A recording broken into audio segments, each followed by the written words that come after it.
हर रोज की तरह सुनसान हो चुकी थी। आसमान में हल्के बादल थे और ठंडी हवा के झोंके पुरानी हवेली की टूटी खिड़कियों से सनसनाहट पैदा कर रहे थे। गांव के लोग इस हवेली के पास से भी नहीं गुजरते थे। कहते हैं यहां अजीब अजीब आहटें सुनाई देती है, जैसे कोई अनदेखा इंसान आस पास घूम रहा हो। रीना अपने दोस्तों के साथ गांव घूमने आई थी।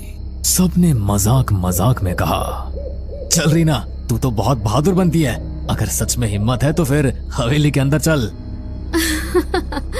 मुझे किससे डर लगेगा? भूत वूत जैसी कोई चीज नहीं होती। रीना अकेली हवेली के अंदर चली गई। टॉर्च की रोशनी टूटी दीवारों पर पड़ते ही डरावनी परछाइयां बनने लगी। वो चौंक कर पलटी। वहां कोई नहीं था।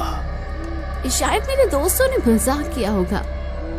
लेकिन अगले ही पल उसने टॉर्च की रोशनी में देखा, दीवार पर उसके अलावा एक और परछाई हिल रही थी। रीना की सांसें तेज हो गई। उसने धीरे से पुकारा, कौन है वहां? पर कोई जवाब नहीं मिला। बस धीरे धीरे कदमों की आहट पास आने लगी। वो भागकर बाहर निकली।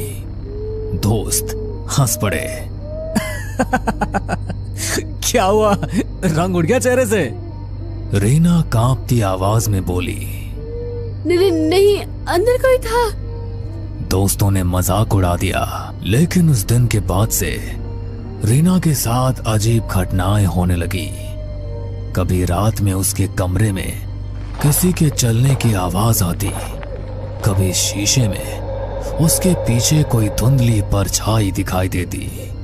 गांव का नाई रघु रोज रात को देर तक दुकान बंद करता। एक दिन जब वह तालाब के किनारे से घर जा रहा था तो उसे लगा कोई उसके पीछे पीछे चल रहा है। कौन है बे? सामने आ। पर कोई जवाब नहीं। वो तेज कदमों से चलने लगा, लेकिन नाहट भी उतनी ही तेज हो गई। अचानक उसके सामने एक सफेद साया खड़ा हो गया। आंखें गहरी हरी चमक रही थी। रघु, तेरा समय आ गया है, तू बच नहीं पाएगा। रघु जोर से चिल्लाया और भाग खड़ा हुआ। अगले दिन गांव वालों ने देखा रघु पागल सा हो गया था। वो बार बार कहता, आहट मुझे ले जाएगी, आहट मुझे ले जाएगी। अनिरुद्ध गांव के स्कूल में मास्टर था। वो भूत प्रेत में विश्वास नहीं करता था। लेकिन एक रात जब वो हवेली के पास से लौट रहा था तो उसने साफ साफ सुना जैसे भारी जूतों की आवाज उसके पीछे से आ रही हो। अरे ये कैसी आवाज है? यहां तो कोई और नहीं है। वो मुड़ा, लेकिन पीछे सिर्फ खाली सड़क थी। फिर अचानक उसके कान में किसी ने फुसफुसाया, तू बच नहीं पाएगा। रीना, रघु और अनिरुद्ध तीनों अलग अलग लोग थे, लेकिन सबने एक ही चीज महसूस की और वो थी आहट। गांव में धीरे धीरे डर फैलने लगा। लोग कहने लगे कि हवेली में दबे किसी रहस्य की वजह से ये सब कुछ हो रहा है। गांव भैरवपुर में अब हर कोई हवेली का नाम लेते ही सिहर उठता। रीना का चेहरा अब पीला पड़ चुका था। रघु पागलपन की हद तक डर चुका था और अनिरुद्ध मास्टर भी अब रात को अकेले निकलने से कतराने लगा था। लेकिन ये डर यहीं नहीं रुका। सविता रोज रात को अपने आंगन में तुलसी को दिया जलाती थी। उस रात भी उसने वैसा ही किया, लेकिन जैसे ही दिया जलाया उसे लगा मानो आंगन में कोई खड़ा है। कौन है वहां? अंधेरे में कुछ भी नहीं दिखा, लेकिन हवा का एक तेज झोंका आया और दिया बुझ गया। सविता ने माचिस जलाई, तभी देखा आंगन के कोने में एक औरत खड़ी थी, काली साड़ी में, बाल बिखरे हुए। हे भगवान! वो औरत धीरे धीरे आगे बढ़ी और उसके कान में फुसफुसाई, आहट सुनो, आहट सुनो, तुम्हें कोई लेने आ रहा है। सविता चीख पड़ी। घर वाले दौड़े, लेकिन वहां कोई नहीं था। अगर यहां कोई आत्मा है तो आज मैं उसे शांति दूंगा, वो मंत्र पढ़ने लगा। तभी हवेली की सीढ़ियों पर धीमे धीमे कदमों की आवाज आई। कौन है वहां? कोई जवाब नहीं, लेकिन अचानक उसके सामने लोहे की जंजीर अपने आप हिलने लगी। मोहन घबरा गया, लेकिन हिम्मत करके मंत्र पढ़ता रहा। तभी दीवार पर खून से लिखा उभर आया, आहट से बचना नामुमकिन है। मोहन के हाथ से माला गिर गई। वो भागते भागते गांव लौटा। ये जगह अशुभ है, वहां कोई अनदेखी शक्ति है। अमर गांव और कस्बे के बीच बस चलाता था। एक रात उसकी बस में कोई भी यात्री नहीं था। बस सुनसान सड़क से गुजर रही थी। अचानक उसने देखा बस की पिछली सीट पर कोई बैठा है। उसने शीशे में देखा सफेद कपड़े पहने एक आदमी, जिसका चेहरा धुंधला था। अरे कौन है? टिकट तो लो। कोई जवाब नहीं। अमर बस रोककर पीछे गया। सीट खाली थी।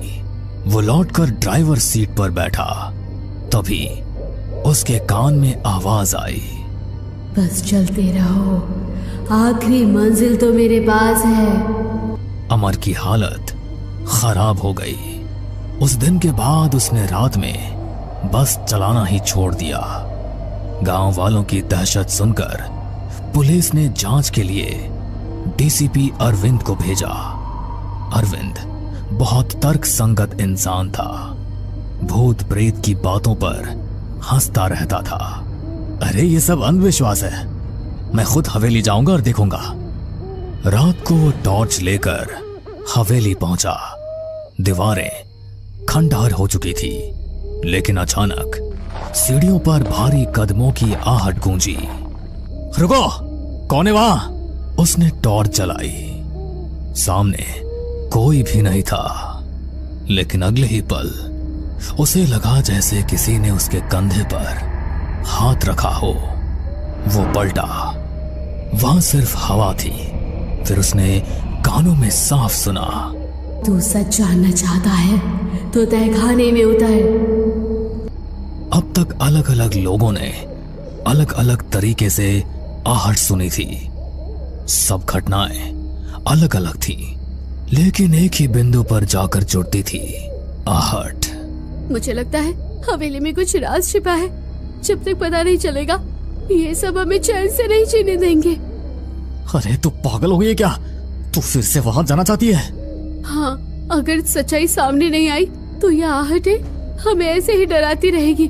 गांव भैरवपुर अब दहशत का पर्याय बन चुका था। लोग रात को घर से बाहर निकलना बंद कर चुके थे। हर कोई वही सुनता, धीमे कदमों की आहट। रीना का डर अब जिज्ञासा में बदल चुका था। उसने तय किया कि वो हवेली के तहखाने तक जाएगी, लेकिन अकेले जाना मुमकिन नहीं था। उसने अंकित, मास्टर अनिरुद्ध और पुलिस अधिकारी अरविंद से मदद मांगी। हमें सच का पता लगाना होगा, वरना ये आहटें हमें जिंदा खा जाएंगी। ठीक है, मैं पुलिस वाला हूँ, पीछे हटना मेरे बस का नहीं। चलो आज रात तहखाने में उतरते हैं। रात के 12 बजे चारों लोग हवेली पहुंचे। अंदर सन्नाटा ऐसा था कि अपने दिल की धड़कन तक सुनाई दे रही थी। अचानक सीढ़ियों पर वही आवाज गूंजी। रीना का हाथ कांपने लगा। अरे डर मत, हम सब साथ हैं ना, सब लोग तहखाने की तरफ चलो। हवेली के पीछे एक पुराना लोहे का दरवाजा था जिस पर जंग लगी थी। अरविंद ने जोर से धक्का दिया। दरवाजा चरमराते हुए खुला और बदबू का एक तेज झोंका आया। सीढ़ियां नीचे अंधेरे में उतर रही थी। चारों लोग नीचे उतरे। तहखाना ठंडा और सीलन भरा था। दीवारों पर काई जमी थी और बीचों बीच एक टूटी चौकी रखी थी। देखो वहाँ। दीवार पर खून से लिखा था, आहट मेरा श्राप है, जो सुनेगा उसका अंत होगा। ये सब किसने लिखा होगा? तभी तहखाने के कोने से एक सफेद धुंधला साया उभरा। सबके कानों में वही आहट गूंजी। मैं इस हवेली की मालकिन ललिता हूँ। 100 साल पहले मेरे पति ने लालच में मुझे यहीं जिंदा दफना दिया था। मेरी चीखें, मेरे कदमों की आहट सब यही गूंजती रही। रीना की आंखें फटी की फटी रह गई। तो ये सारी घटनाएं वही आहट? हाँ। अचानक तहखाने की दीवारें हिलने लगी। छत से मिट्टी गिरने लगी। ये क्या हो रहा है? मेरा श्राप अनंत है। जो सच जानता है वो भी आहट से बच नहीं सकता। रीना, अंकित, अनिरुद्ध और अरविंद चारों बाहर भागने लगे, लेकिन हर तरफ से आहट की आवाज आने लगी। कभी पास, कभी दूर, कभी ऊपर, कभी नीचे। सभी हवेली से बाहर आने लगे। तभी अरविंद ने सबसे कहा, अगर हम इस हवेली को ही जला दें तो शायद ललिता का दफन शरीर भी जलकर मुक्ति पा लेगा और आहट का ये पूरा किस्सा ही खत्म हो जाएगा। उसके बाद सबने मिलकर पूरी हवेली में आग लगा दी और सभी हवेली से बाहर निकल आए। हमने सुना भी था कि हवेली की मालकिन अचानक गायब हो गई थी। असल में उसे मार दिया गया था। फिर अगले दिन लोगों ने हवेली में सामूहिक पूजा करवाई। उस दिन पहली बार कई सालों बाद गांव में रात शांति से बीती। लेकिन कुछ दिनों बाद रीना अपने कमरे में पढ़ाई कर रही थी। खिड़की से ठंडी हवा आई। अचानक उसे लगा जैसे कमरे के कोने से धीरे धीरे कदमों की आहट आ रही है। उसने कांपते हुए कहा, कौन है? कोई जवाब नहीं मिला, बस वही आवाज। रीना की आंखों में डर फिर से उतर आया। भैरवपुर गांव में हवेली का रहस्य तो खुल गया, लेकिन आहट अब भी जिंदा है।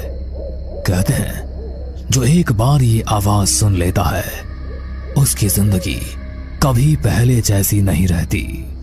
आहट सिर्फ एक आवाज नहीं, बल्कि एक अंधे का साया है जो हर जगह आपके पीछे पीछे चलता है। बस कभी वो आहट सुनाई देती है और कभी नहीं सुनाई देती, पर डर की दस्तक लेकर आहट सभी के आसपास चलती रहती है। हमें पूरा यकीन है दोस्तों कि आप लोगों को ये कहानी जरूर पसंद आई होगी। अगर आपके साथ भी कुछ ऐसे अनकहे किस्से हो चुके हैं तो प्लीज हमारे साथ शेयर करें। हम जरूर अपने चैनल पर उनको दिखाएंगे। हमारी ईमेल आईडी नीचे डिस्क्रिप्शन बॉक्स में दी गई है, तो प्लीज हमारे वीडियो और चैनल को शेयर एंड सब्सक्राइब करें और बने रहे हमारे साथ ऐसे ही अनकहे किस्से और कहानियां सुनने के लिए।